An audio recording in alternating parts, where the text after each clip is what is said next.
दोस्तों, आप सभी ये बात जानते हो कि इस समय हमारी वायुसेना 260 के आसपास सुखोई 30 MKI फाइटर जेट का इस्तेमाल करती है। इस समय हमारी वायुसेना के पास जो सुखोई 30 MKI फाइटर जेट मौजूद हैं, इन फाइटर जेट के अंदर जो रेडार लगी हुई है वो काफी ज्यादा पुरानी हो चुकी है, जिस कारण हमारे सुखोई 30 MKI फाइटर जेट इस वक्त 4.5 जनरेशन के फाइटर जेट के सामने कहीं ना कहीं स्ट्रगल करते हैं। इसी परेशानी को देखते हुए भारत की तरफ से फैसला ये लिया गया है कि अब हम अपने 84 सुखोई 30 MKI फाइटर जेट को सुपर सुखोई में बदलेंगे और इस अपग्रेड प्रोग्राम के दौरान हमारे सुखोई 30 MKI फाइटर जेट के अंदर एक एडवांस रेडार को लगाया जाएगा, जिसके लग जाने के बाद हमारा सुखोई 30 MKI फाइटर जेट फिर काफी आसानी से स्टेल्थ टारगेट का भी पता लगा सकेगा। सुपर सुखोई अपग्रेड प्रोग्राम के दौरान हमारे सुखोई 30 MKI फाइटर जेट के अंदर विरूपाक्षा नाम की रेडार को लगाया जाएगा और अब इस रेडार को लेकर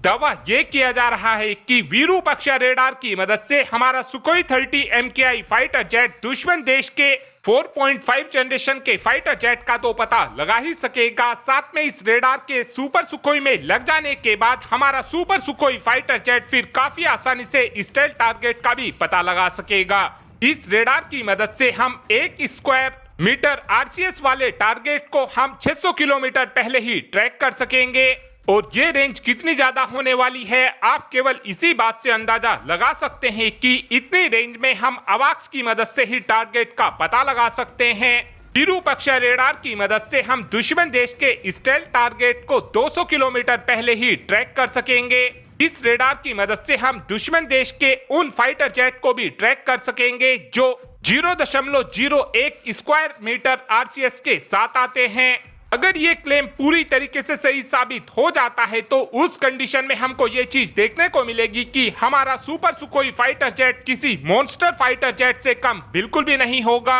इस रेडार के हमारे सुखोई 30 MKI में लग जाने के बाद हमारा सुपर सुखोई फाइटर जेट फिर काफी आसानी से दुश्मन देश के हर एक तरीके के स्टेल्थ फाइटर जेट को ट्रैक कर सकेगा और इस क्षमता के हमारे सुपर सुखोई में आ जाने के बाद फिर हम अपने सुपर सुखोई फाइटर जेट की मदद से चाइना के J-35, J-20 जैसे स्टेल्थ फाइटर जेट को भी काफी आसानी से ट्रैक कर सकेंगे और ये क्षमता हमारे सुपर सुखोई फाइटर जेट को रफाल फाइटर जेट से भी कहीं ना कहीं आगे पहुंचा देगी। साथ में एक अपडेट हमारे अभ्यास ड्रोन को लेकर भी आया है, जहां पर इस समय बताया यह जा रहा है कि अब हमारे अभ्यास ड्रोन के अंदर एक बोरहेड को लगाने की तैयारी की जा रही है। जो ये हमारा अभ्यास ड्रोन है, इसकी पहली बार टेस्टिंग को साल 2012 में चित्रदुर्गा एरोनॉटिकल रेंज के अंदर किया गया था और उस समय हमारे इस अभ्यास ड्रोन के अंदर टर्बोजेट इंजन नहीं लगा हुआ था। बाद में हमने हमारे इस अभ्यास ड्रोन के अंदर टर्बोजेट इंजन को लगाया था।